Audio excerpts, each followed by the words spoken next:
Hi there, Shalene Giles with FIG bringing a Wisdom Wednesday video to you.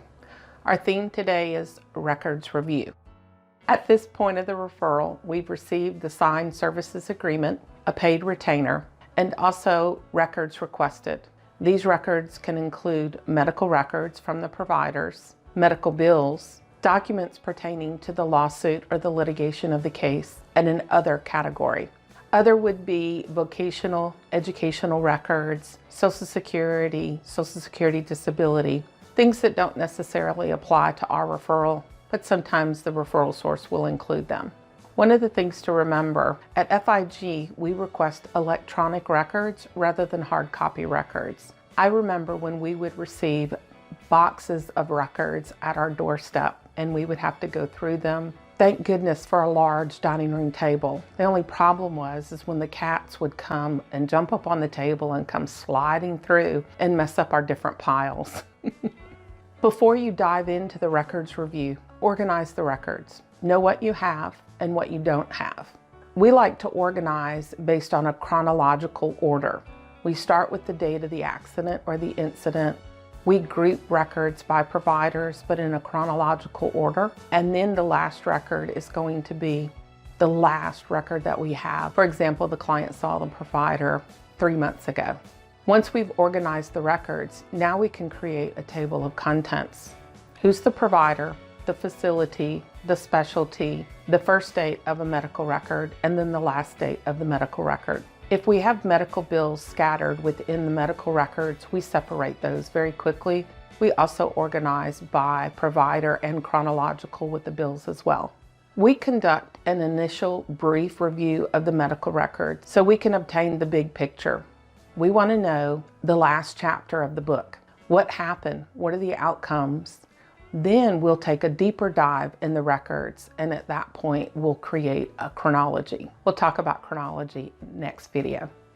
In the medical records, we're looking for treatment recommendations made specifically by the providers. Have those treatment recommendations been implemented? We're also looking for patterns of care, not what the provider says, but what's going on in the records. How often is the client seeing the provider? How often are those medications being refilled? We also want to know current symptoms, functioning, and limitation. We're also taking note of any medical supplies, durable medical equipment, or any assistance with activities of daily living noted by the providers. Medical records can tell you a lot, or they can tell you a little. Also take note of the inconsistencies in the medical records. Is it the left hand, is it the right hand, or is it both?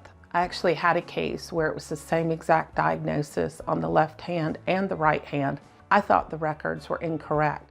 But when I got to the assessment, what I realized was this lady actually had the same exact injury and diagnosis on both the left and the right hand, and also underwent the same exact surgeries.